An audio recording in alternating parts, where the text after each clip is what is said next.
Question क्या है? 10a का मान सदैव मतलब हमेशा 1 से क्या होता है? कम होता है। देखो 10 थीटा का फार्मूला क्या होता है वो बताओ। मान सारणी पर अभी नहीं डालना है, यही पर से हो जाएगा। 10 थीटा का सूत्र क्या याद किया आप लोग? लंब और डिवाइड बाय आधार, यही ना। चलो आप समकोण त्रिभुज को थोड़ा याद कर लो। अगर मान लो ए बी और सी समकोण त्रिभुज है तो इसमें लंब और आधार आया है ना जी। लंब और आधार, अगर लंब ज्यादा होगा आधार से तो उसका मान क्या होगा? 1 से ज्यादा हो जाएगा, नहीं हो जाएगा? कैसे? मान लो कि लंब का वैल्यू दिया हुआ है 4 और आधार का वैल्यू कितना है? 3। ऐसा क्वेश्चन तो आ सकता है ना? आ सकता है ना। अरे कर्ण सबसे बड़ा होता है, लंब आधार में तो कोई भी छोटा और बड़ा हो सकता है। तो यहाँ 10a कह रहे कि 10a जो है हमेशा 1 से कम ही होगा, ठीक है? हमेशा 1 से कम होता है। तो यहाँ लंब जो है वो आधार से बड़ा भी हो सकता है कि नहीं? और कम भी हो सकता है, दोनों बात है। यानी ये कथन क्या है? असत्य है। क्यों असत्य हुआ? क्योंकि 10a का फार्मूला क्या होता है? 10 थीटा का फार्मूला क्या होता है? लंब बटे आधार। तो लंब और आधार में तो कोई कंडीशन नहीं है बड़ा छोटा का। अगर लंब बड़ा हो गया तो ये 10a का जो वैल्यू निकलेगा वो 1 से बड़ा है। मान लो अभी लंब का वैल्यू 4 है और आधार का 3 है, तो अब 4 में 3 से भाग दोगे तो ये 1 से बड़ा होगा कि छोटा होगा? 1 से बड़ा ही ना होगा। 3/3 देखो 1 से ज्यादा आ गया ना, तो कम भी हो सकता है और ज्यादा भी हो सकता है। इसीलिए ये कथन क्या हो गया इसका? असत्य। सेकेंड देखो क्या है? कोण A के किसी मान के लिए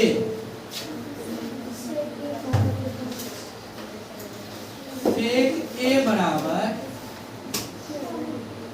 12/5। चलो यहाँ देखो,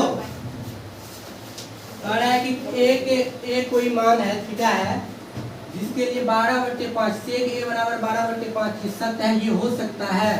आप sec थीटा का फार्मूला याद करो। sec थीटा का फार्मूला क्या होता है?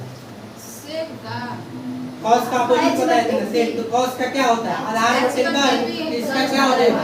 कर्ण बटे आधार। यहाँ पर आप रिलेशन देख लो कि कर्ण आपको कितना दिया हुआ है? 12 और आधार कितना दिया हुआ है? 5। तो आधार से बड़ा होता है ना कर्ण, मतलब ये सही। अगर यहीं पर आपको ये कह देता कि 7/15, क्या ये सही है? तब नहीं होता।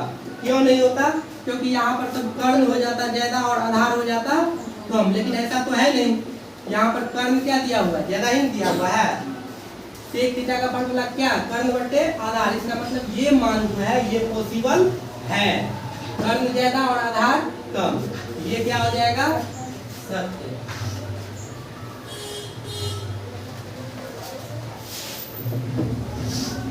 तीसरा में क्या है?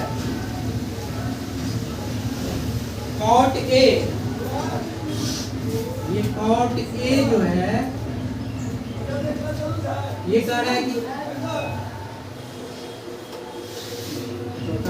तीसरा में cos A जो है वो cosecant के लिए प्रयुक्त एक संक्षिप्त रूप है।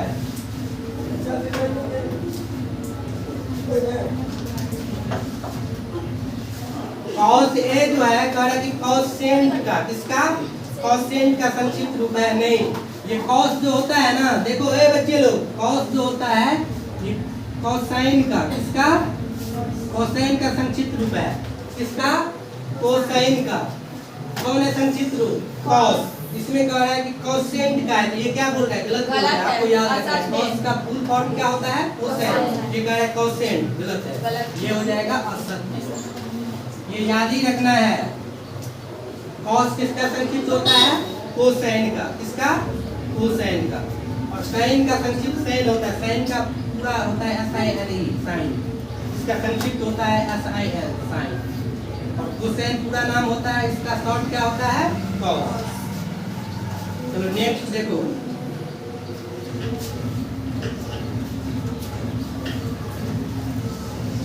फोर्थ क्वेश्चन,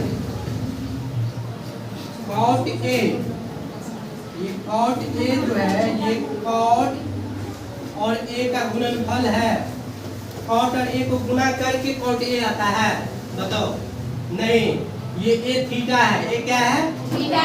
गुना गुना होता, मान लो आप अगर कॉट को गुना करोगे ए से, अगर गुना करोगे ये हो जाएगा ए कॉट, नहीं हो जाएगा। आप x को गुना करते हो 5 से तो क्या होता है 5x होता है ना। आप अगर कॉट को गुना करोगे, मान लो कॉट को गुना करोगे 8 से तो क्या हो जाएगा 8 कॉट हो जाएगा। अगर ये दोनों का गुणनफल होता तो ये ए कहाँ आ जाता है, इसके पीछे आ जाता ना। यहाँ जो ए रहता है ये क्या है थीटा है, ये गुणनफल नहीं होता। ये किस चीज को दिखाता है, कोण को दिखाता है। किसको दिखाता है, इसका मतलब ये जो बोल रहा है ये क्या है, बिल्कुल गलत है। अगर गुना में रहता तो ये पीछे आ जाता।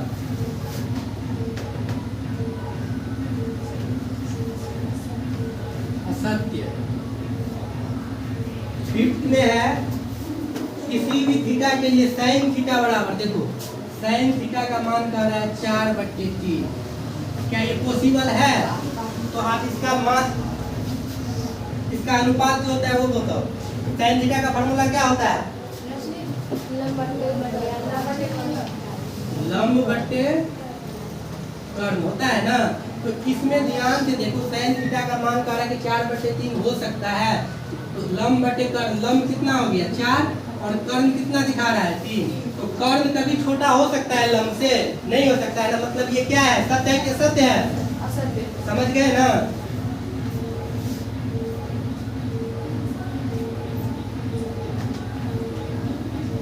चलो इसको लिख लो।